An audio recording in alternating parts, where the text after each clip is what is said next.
come for a discussion with a massive multifaceted and massive energy and knowledge base where we come here. And the first insight was very useful with regards to the social aspect of COVID-19. I'm going to focus on, is that all right if I speak in English, or should I just speak in Tamil? I'm a bit more fluent in English, if you don't mind. Yeah, English and Tamil will mix. Okay, right. So let me just start the first bit in English. Just give me a bit of a speed. Okay, so I agree with most of the comment made by brother. So I just want to go to the basics to bring everybody into the same stance about COVID-19, because it's important to understand the devil. Okay, because we know the devil, we know how it behaves, we know what the characters are, and how we can explain certain elements, what's happening within the countries in a pandemic level. So going back into COVID-19, so we all know it's a virus. We know how the structure is. We know it is actually bound to be living in living cells rather than outside. It's a bit different than normal flu virus. And also we know how it spreads. Okay, so that determines which countries are affected. So if you are talking about the actual contagion, which is the contagious nature of the virus, the main route of spread is droplets, respiratory droplets. I'm just going to explain that about the Europe and the developing countries, because it's important for the discussion here. So obviously there are two aspects about the COVID-19. Everybody knows it mainly affects the respiratory system, which is the lungs and the breathing, and people die of, grasping for breath because there's no oxygen or people don't get any ventilators. And the second aspect, COVID-19, is actually it affects the older population rather than the younger population. I'm going to briefly go into the science of this so everybody are in the same page. So let me just take you briefly through this. So the virus is an RNA virus. It has got a capsule. The capsule is the one which has the channels which clicks on to the live cells so that it can go into the cell, ejects its virus inside the cell, use the cell's mechanism to produce more viruses, viral RNAs, and it also uses the cell's other mechanism to produce new capsules, and it bursts out or gets out of the cell, goes and spreads more cells, okay? So important two things are, number one, it can't survive on its own, it needs to have a live cell. Number two is it can't get into the cell without a capsule. Okay, the virus itself, the RNA itself isn't enough. So this determines the infectivity of the virus, and this determines how quickly it will be spread. We also know one infected person can infect up to 3 people, between 2.3 to 2.6 people. Okay, if I got the virus, I can infect 2 people, and those 2 to 3 people, we say 3 people for argument's sake, those 3 people can go ahead and infect another 3 people. Okay, so the third on the line will be 9 people. So that's important compared to the other viruses. For example, flu virus, the rate is just below 2. And the second aspect is how it spreads and how long is the survival is. The reason I'm saying this is if you look at the tropical countries, the temperature is generally high. And yes, humidity may high, but the water droplet, you know the difference between humidity and water droplet is humidity is water within the air molecules. Okay, they are not water droplets; they're actual water molecules within the air molecules. That determines the density of water in the air, which we call humidity. It's very different to the water droplet in the air. For example, if it rains and it stops raining, then you will find there'll be a lot of water droplet in air for a while, whether it's in Europe, it's in, I don't know, Sahara, or it's in Asia will be the same. Of course, in Sahara, because of the temperature, the ambient temperature, the water droplets just going to disperse. So it's important to understand the actual nature of the water droplet and its existence in air, not on the floor or on surfaces, to understand why the virus spread longer, many people, over a shorter period of time, increasing the fatality rate. Okay, it's important. So we establish about what the virus is, and we establish about how it spread and the necessity for it to have water droplets. And the third and the most important thing is, who does it affect the most? So just to give you an insight scientifically, all those countries, you take US just test 1.5 million people. It just randomly test people for COVID-19. My clinical opinion is it's useless, because you can test me today, I'll be negative. In a week's time, if I'm out and about, I would get the virus. So are you going to test me again in a week, and then again in a week, and then again in a week? So it makes no difference. Actually inefficient. It's a political drive that they are testing everybody. There's no point testing everybody in a country about COVID-19. The only benefit is to test key workers or medical staff, because if they have the virus, they can give it to the patients or the other people, because you're a key worker. For example, if you work in the supermarket as a cashier, and you can give it to the other people who come to buy things. So it's important that they don't have the virus. So it's absolutely important to test them. But otherwise, testing for COVID-19 is almost scientifically, it doesn't give any benefit of being on the game. So the reason I'm saying is, so looking at the positive COVID-19 numbers, which everybody is publishing, is, in my opinion, useless. What we need to look at is the death rate. Okay, even those who are treated, it doesn't make any difference, because the treatment resolution and also the recovery takes slightly longer. So the only reliable figure for a country for us to compare is the death rate from COVID-19. It has to be confirmed. Now that raises a big question. In developed countries, they test almost every death. In developing or very underdeveloped countries, for example, of African countries, they don't even test half of the population who dies, even if it's suspected. Okay, so it's unreliable what the death rates are compared to many other countries, compared to the West and the East. But now going back into the main gist of the matter is, we talked about why the disease spread more in Europe than in Asia and Africa. So there are maybe 3 possible explanations. So the first thing which hits me as someone who is involved in research is the numbers. So we talked about who are the people who die the most from COVID-19? The elderly, especially over 80s. Okay, they are the first one, the first target. The second targets are the one with chronic disease, and usually they tend to be over 40s or 60s. So again, they are older population. Okay, the third ones are the ones who are immunocompromised.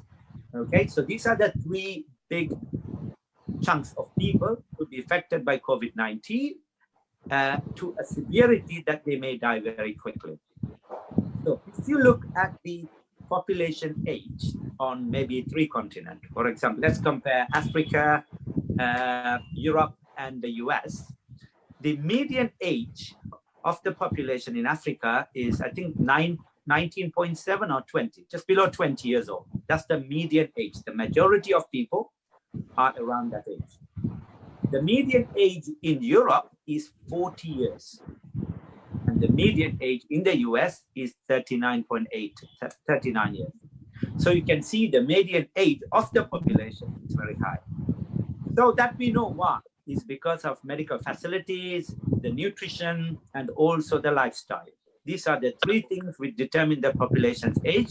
So there are more aging population in Europe and developed countries because of better healthcare, better sanitation, better health education, and also awareness of health issues, also of course the lifestyle, right? Used to be different because of people were more of smokers in West than the others, but of course everything changed after 1940s. But anyway, so this is a very important factor for us to consider, because when you have a country, so we are talking about median age of 40 in Europe. So which means if you look at the top 10 age would be about 80, okay, at least about 70. So that is directly linkable to the COVID-19 deaths. You take Northern Italy, right? That was massive death toll. It's because of, compared to the Southern Italy and Northern Italy, the Northern Italy had a massive amount of all elderly population. So that explains one of the reasons, age. So on average, the developed countries do have more elderly population than younger ones, which who are more likely to have chronic disease, who are more likely to have, compromised immune system, who are more likely to have multi-system disease, diabetes, heart disease and kidney functions. And on top of that, one of the biochemical things which we know now is cytokine storm. Just to give you a quick idea. So if I'm infected with a cold when I am 5 years old, my immunity doesn't know much about the cold virus, so it might react very little. The second time I'm infected, the third time, fourth time, my immunity gets more finer, and it makes tailor-made ways of dealing with these infections. Okay, so my response is quicker and quicker and quicker and quicker. When we live our lives, so we say I become 60 or 70 years, certain system of my immune systems are much more fine-tuned and almost automatic. So what that means, it's not just the fighter cells which rush to this area of infection. There are a massive amount of inflammatory chemicals called cytokines go to that area. So we are talking about lungs here, and flood that area with the cytokines to kill this virus. But when you have more than enough of those weaponry, what happens? You get collateral damage. And that's what happened to elderly. So younger people, especially under 20s, have got significantly less cytokine response compared to older person who is over 60 or 70, who have this massive autonomous response. But their lungs flooded with cytokines. It starts damaging their own lung cells. It increases breaking down ciliary activities, which is the small kind of hair-like activities which takes away the mucus out of your lungs so the air can go in. So it's just fully congested. And so this explanation itself explains to you why the elderly are much more vulnerable and why the death rate is high. And the last thing, so I just want to talk in terms of medically, it's important everybody's in the same page on this. So when you think about the colder countries, you must have heard respiratory diseases, that the prevalence of respiratory disease is high. Okay, so in colder countries, you'll have more asthma, more COPD than warmer countries, where who has got more of an allergic lung conditions because of rye and hay and pollen and things like that. And also smoking is more higher in eastern side of Asia, for example, Indonesia. But generally, the respiratory conditions are high. So which system does this virus affect the most? Respiratory system. So if you got a respiratory conditions more prevalent in the West, and they are hit with this virus which hits your respiratory system, you are more likely to die from it. So all these 4 conditions I tell you scientifically explains why the death rate is higher in the Western countries compared to Eastern countries or the warmer tropical countries. The other important things to note is the social aspect, which I agree with the other brother, because in Western countries, we live in closed environment. Okay, so today is 21 degrees here. I open it, it's cold. So my windows are open, but my doors are cold. So on average, temperature is below 25 degrees, where in a tropical country, average temperature is about 25 degrees, usually around 30, 35 degrees, okay? So first aspect is we live in closed environment in Europe. So if you got the virus, you kind of breathe it out. It's going to hang around there for a bit, because there are 3 ways how you can spread this virus: the water droplet, the fluid which comes out to saliva, and then you got microparticles. If you breathe out, you don't expel. Those are tiny particles which stays in air for up to 12 to 24 hours. So that doesn't get pushed away out of the rooms. So people walk in and they'll get infected. Whereas in Sri Lanka, for example, in every room the windows open. So if there is microparticles in the room, they'll get flushed out because of the air supply. And also the lifestyle. Most of the lifestyle in Europe is indoors. So there is a lot of office work and professionals who work indoor, and of course the windows are closed again, as we talked about. Compared to Africa or Eastern countries, a lot of people are outside most of the time. I'm not saying everybody is a coolie or or a laborer, I'm just saying even an office worker is more likely to go out and get that fresh air than the European countries. So that's the third aspect. The fourth aspect is, as we mentioned, hygiene issues. We use more water in Sri Lanka, in Asia, than the ones in Europe. We don't use much water in Europe, for many reasons, sanitations or washing. So that kind of causes the impact. And the fifth one is the mode of transport. How is it enhanced? You take about the public transport. So if I jump into metro tube today, everything's packed. Okay, so all the windows are closed. There is ventilation system, which is not as efficient as in the planes. And then there are multiple number of people and multiple number of ethnicities and multiple number of ages there and multiple number of people who come with different aspects of life. So all of them, they may be, I don't know, as we know, 80% of them are asymptomatic. So they might have COVID-19, they themselves don't know. So you're more likely to infect. So all these 5 reasons explain why the death rate is. So if you are, for example, if you take about the US and then you take about India, for example, so the population of US is 1.3 billion. Okay, 1.3 billion. And the population of India is almost 330 million. Okay, the death rate in US is almost dropping 100,000. The death rate in India is about 34, 35,000. Okay, so it's not proportional. But you take Sri Lanka, they got 21 million or 21.8 million or whatever, and the death is number. Now, there are a lot of factors to consider. Number one, how many people they test. We know ourselves, even from the Muslim cases we found out, they didn't even test somebody who is suspected of COVID-19.